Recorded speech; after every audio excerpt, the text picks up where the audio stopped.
Hello to all my dear friends. Welcome to your channel Study and Technology Material. Now today's topic is part 4 video Source of Energy, जिसमें हम लोग cover करेंगे कोल।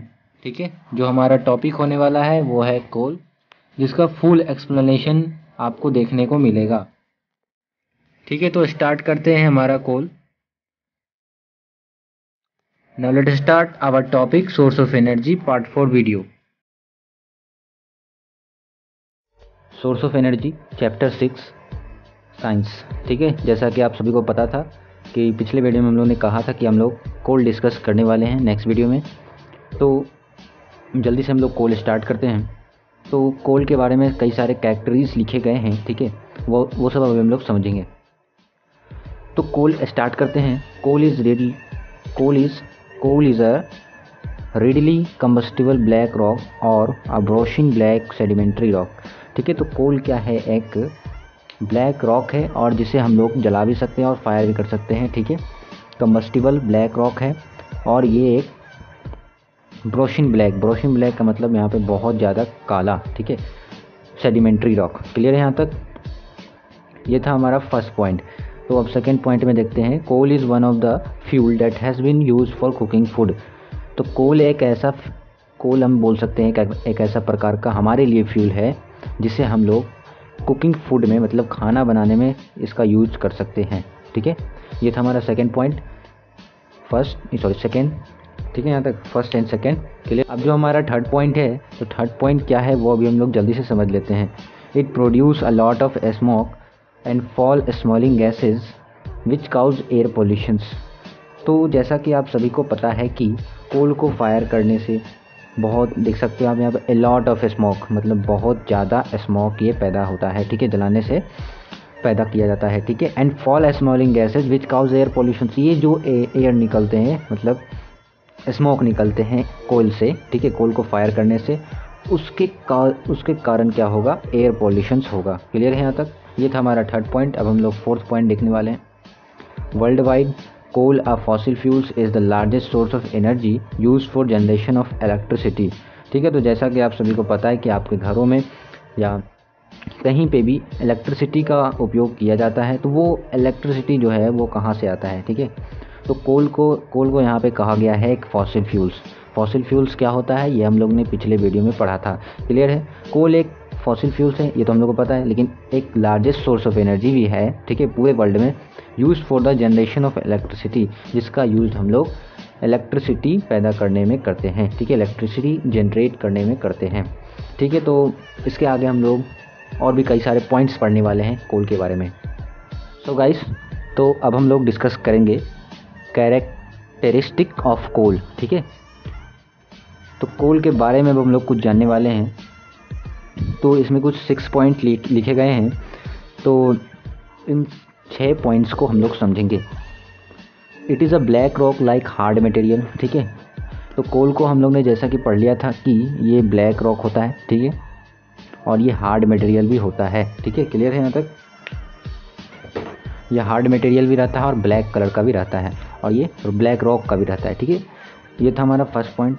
अब हम लोग देखते हैं सेकेंड पॉइंट क्या है। It is dug out from coal mines inside the earth. ठीक है, तो कोल को हम लोग कहाँ पे देखते हैं, कहाँ पर हम लोग कोल को निकालते हैं? कहाँ से निकालते हैं? तो इनसाइड द अर्थ मतलब अर्थ के अंदर से निकालते हैं। ठीक है, कोल माइंस का नाम आपने सुना होगा, खुदाई होती है। ठीक है, तो खुदाई से हम लोग कोल निकालते हैं। क्लियर है? सेकेंड पॉइंट था हमारा ये।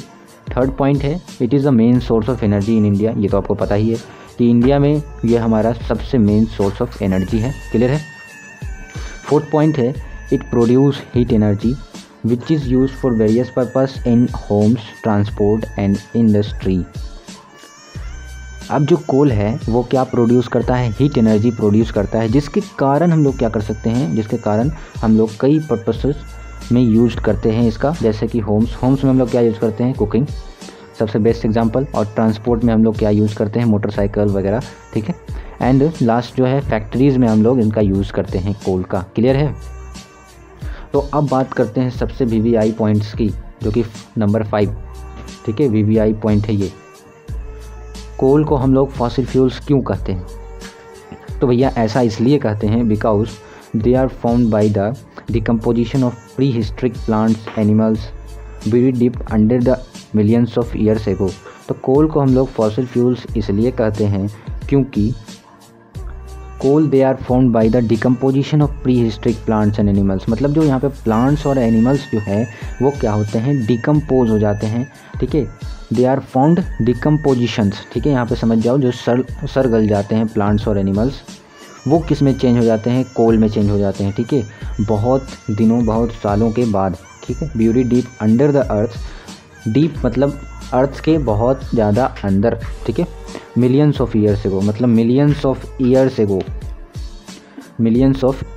एगो के बाद कोल में कन्वर्ट होता है। ठीक है, ये था हमारा सबसे वीवीआई पॉइंट, कोल को हम लोग फॉसिल फ्यूल्स क्यों कहते हैं। अब जो लास्ट पॉइंट हम लोग देख रहे हैं वो क्या है, coal is non renewable source of energy because they can not be produce quickly again. तो कोल को non renewable resources of energy इसलिए कहते हैं। और एक चीज़, नॉन रिन्यूएबल रिसोर्सेज और रिन्यूएबल रिसोर्सेज ये सब पिछले वीडियो में डिस्कस किया गया है, प्लेलिस्ट आपको डिस्क्रिप्शन बॉक्स में मिल जाएगा। तो आते हैं अपने टॉपिक पे। कोल को हम लोग non renewable source of energy इसलिए कहते हैं क्योंकि इसे हम लोग अगर इसका स्टॉक जो है एक बार अगर ख़त्म हो गया तो फिर हम लोग इसे जल्दी से दोबारा इसे ला नहीं सकते हैं। ठीक है, जनरेट नहीं कर सकते हैं। ठीक है, क्लियर है। तो ये 6 पॉइंट आई होप आपको समझ में आ गया होगा। तो इसके बाद हम लोग क्या पढ़ने वाले हैं, यूजेज ऑफ कोल। ठीक है, जो कि इम्पोर्टेंट बहुत है। तो अब हम लोग पढ़ने जा रहे हैं यूजेज ऑफ कोल। ठीक है, यूजेज ऑफ कोल में आपको 5 पॉइंट्स गिवन दिए गए हैं, उसे हम लोग अभी डिस्कस करेंगे।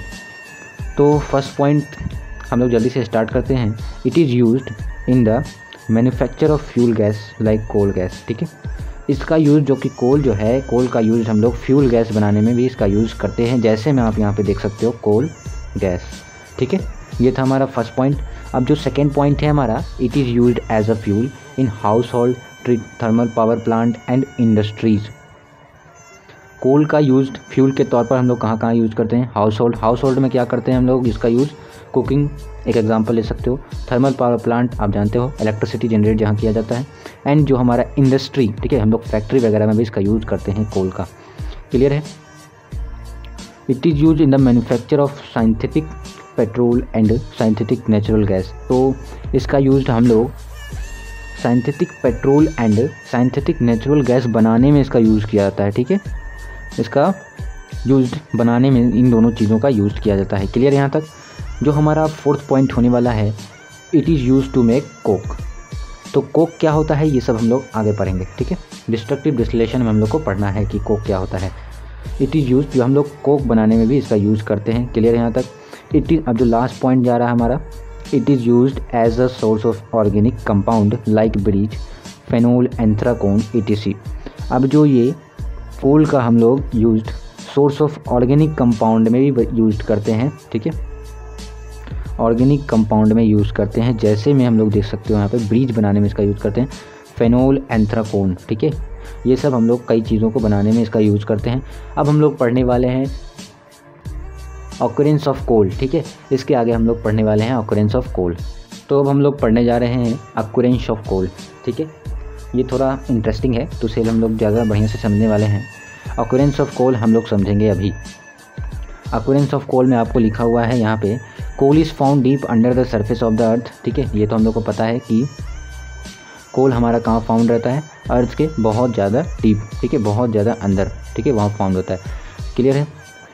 The major coal mines in India are located in Jharkhand, MP, Orissa and West Bengal. तो ये बहुत ज़्यादा इंपॉर्टेंट है, खासकर इसको तो एग्ज़ाम में पूछ लिया जाता है। ठीक है, जो हमारा कोल माइंस इंडिया में बात की जा रही है यहाँ पे। ठीक है, इंडिया में ज़्यादा कोल माइंस कहाँ होता है, कहाँ लोकेटेड है, तो फर्स्ट आता है झारखंड और सेकंड आता है मध्य प्रदेश। ठीक है, जिसे हम लोग MP भी कहते हैं, और थर्ड आता है उड़ीसा एंड लास्ट जो है वेस्ट बंगाल। क्लियर है। इसे आप यहाँ पे देख सकते हो, ऐसे वेस्ट बंगाल है। ठीक है, 4 स्टेट में इंडिया, मतलब यहाँ पे लिखा हुआ है सिर्फ 4 स्टेट में सिर्फ कोल माइंस लोकेटेड हैं इंडिया में। ठीक है, और थर्ड पॉइंट है, the largest coal mines are Bokaro and Jharia in Jharkhand and Raniganj in West Bengal. तो यहाँ पे आपको समझना होगा, खासकर इसको भी एग्जाम में पूछ लिया जाता है, मतलब ये टॉपिक जो है ऑकरेंस ऑफ कोल ये इम्पॉर्टेंट है, ठीक है, इसे आप लोग को रिकैप करना होगा, ठीक है। The largest coal mines are at Bokaro and Jharia, जो कि कहाँ है, झारखंड में। तो झारखंड में ज़्यादा कोल माइंस बोकारो झरिया में होता है, ठीक है। झारखंड का काम ख़त्म। अब हम लोग देखते हैं यहाँ पे वेस्ट बंगाल में कहाँ पे, रानीगंज, ठीक है, रानीगंज शायद आपने नाम सुना होगा, वहाँ पर ज़्यादा कोल माइंस होता है, ठीक है। अब हम लोग एक डू यू नो है, तो डू यू नो को समझने वाले हैं। डू यू नो क्या है वो हम लोग जल्दी से समझ लेते हैं। World wide coal is one of the largest source of CO2 emissions. It use therefore need to be catalyzed, ठीक है। तो यहाँ पे आपको समझना है world wide coal is the one of the largest source of CO2 emissions। अब यहाँ पे आपको देखना है कि जो कोल है वो लार्जेस्ट सोर्स ऑफ एनर्जी तो है, लेकिन साथ साथ CO2 emissions भी है, ठीक है। CO2 ज़्यादा फैलाता है, ठीक है, स्मोक होता है, ये प्रोड्यूस करता है ये, ठीक है। It use therefore need to be crystallize, ठीक है, इसका यूज हम लोग क्रिस्टलाइज कर सकते हैं, ठीक है, CO2 का। इसके आगे हम लोग पढ़ने जा रहे हैं formation of coal. I hope आपको यहाँ तक समझ में आ गया होगा। अब हम लोग जल्दी से फॉर्मेशन ऑफ कोल भी स्टार्ट करते हैं।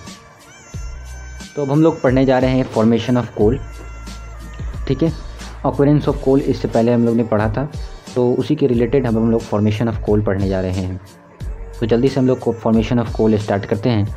फर्स्ट पॉइंट हम लोग को दिया हुआ है, coal was formed from plant remains got buried deep under the earth crust. तो यहाँ पर आपको देखना है कोल वाज फॉर्म्ड, कोल कहाँ फॉर्म्ड होता था, प्लांट फ्रॉम, किससे, फ्रॉम रिमेन्स गॉड। यहाँ पर प्लांट या एनिमल्स भी आप देख सकते हो, ठीक है। प्लांट्स जब डिकम्पोज हो जाते थे, अर्थ क्रस्ट मतलब यहाँ पे बोला जा रहा है कि earth buried deep under the surface of the earth, ठीक है।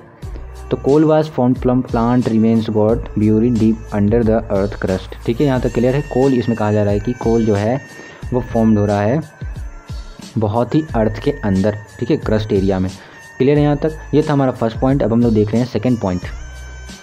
Over a large period of time the chemical and physical properties of this plant remains were changed, ठीक है। तो यहाँ पर आपको समझना है कि एक चीज़, केमिकल और फिजिकल प्रॉपर्टीज़ के बारे में यहाँ पे देखना है, ठीक है।